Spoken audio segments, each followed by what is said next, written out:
Friday the 13th. Hey, y'all. You heard it. Friday the 13th. It's August. I got the rolling cart stands finished today.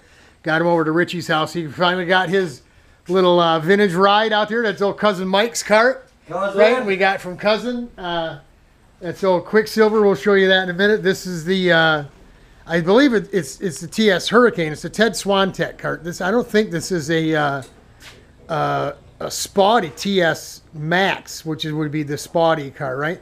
So I don't know. We're gonna have to find out. It was a Pete Michelle car that went up to Savannah to Gary Cram. So from Florida, Pete Michelle wasn't. You know, it could very well be a Spotty car. I don't know. So if you guys know, let me know.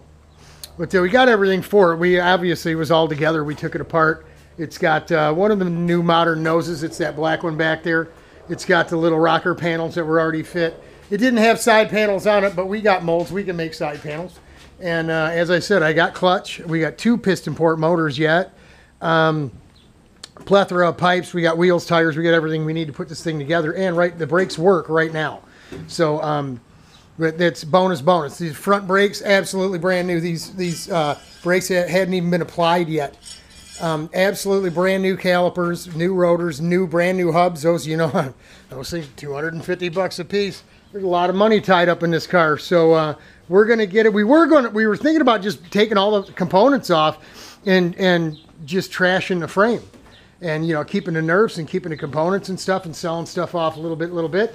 But we're so close to having a whole go-kart, you know, with the parts that we've still got left over from the sale of the vintage cart, we may as well put it together, and I am going to take it for a ride, man. Why not? Better to add to it than take away from it. Right. And that way, it's a whole car, and if we can get somebody to buy it, and we'll cut them a deal, you know, again, junior packer, you come with a junior, and I'll give you half off what I'm going to ask for it.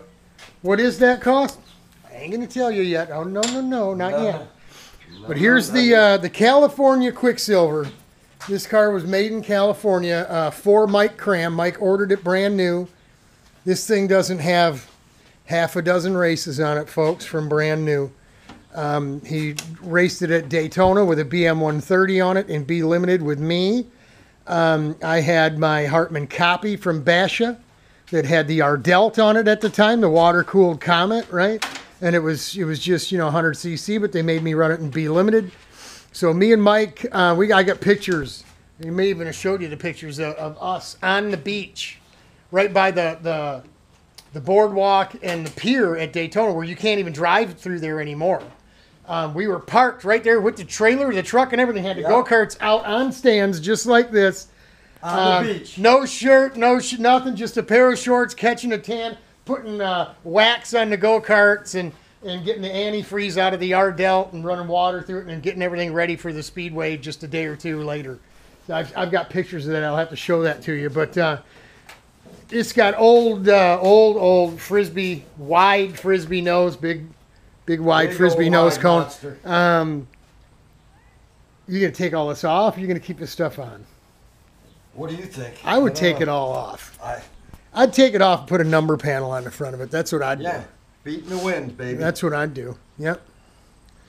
But as you can see, it needs a little cleaning. It's been sitting around for a few years. It was leaning up against the wall in Mike's basement. Look, the tires are so dry rotted, they literally crack right apart. Yep. And there's a ton of rubber left on those bridge stones. Bridge stones, yeah. Let's see what we could see if we can find a date code or a compound on here.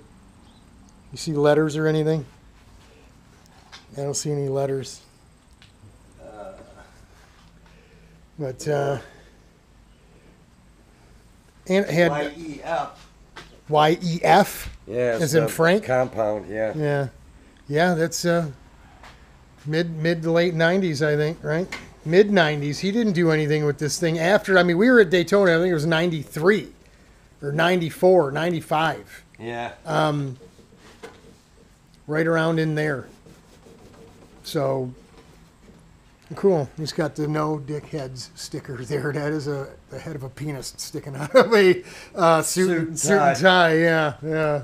That was a CKS clone thing. Mike was a clone, just like Gary, and G-Man and Carrie and Easy Pete, and all them guys. They were all CKS clones. They all wore the yellow CKS T-shirts at the track. They all bought their stuff from the hung out with them, you know. And it's like if you wanted to pit near them, you had to be a clone. So we didn't pit anywhere near those guys, did we? Yes, and speaking of CKS, I have some old photos, I think from IRP in early 70s with Emerson Dismore. So you guys from CKS, I'd like to send you those. Oops. I just knocked one of your... Bob, quit breaking. Whoa, what are you doing? Oh, wow. Folks, do you see this? You see what I got to deal with? He comes over, I just get the go-kart out of here and bust it up. I won't touch it no more. But anyway, the CKS guys, I may be sending you those photos because I'm sure Mark would like those.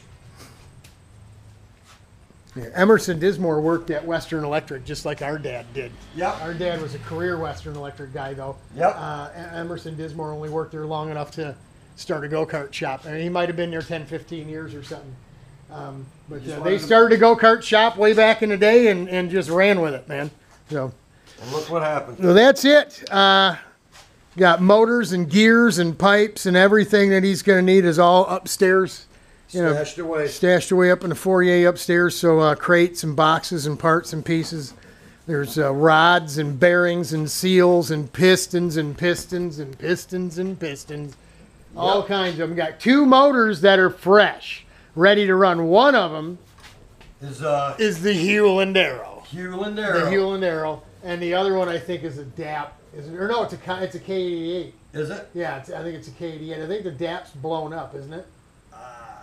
One or two of them's blown up. Yeah. There was only 2 of them that were ready to run. So, should be interesting. He's trying to get this thing ready to, going to go take all the brakes off, blow everything out, blow them apart, clean it up, make sure everything's good, put it all back together so the brakes are all refurbished, new tires, clean everything up. You already fit right in it, don't you? Oh, yeah. Yeah, that's crazy. Mike was a little short and wide like you too. Just like me, yep. Short tree trunk kind of guy. So, yeah, there you go. Shouldn't take too much for him to get her going for October. Practice day. Yeah. Gonna have to get us an alcohol carburetor. All the intakes are big 34 millimeter single carb intakes, so we're gonna have to find a big alcohol carburetor. And yeah, alcohol's the way to go, man.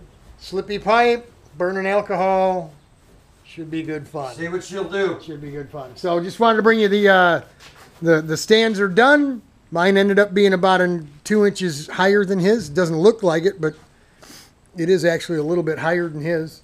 But hey, it is what it is. When you're working at my house and the floor, everything pitches to the middle, you do the best you can, right? So exactly. that's it for Friday the 13th. God bless. We are praying for you on this Friday the 13th. Pray for us because we need it too. You know it. From Rockin' Roseville. We'll talk to you Racing later. Roseville. That's I'm sorry. it. We're the Lawson Brothers. And we'll see you later. Take it easy, folks.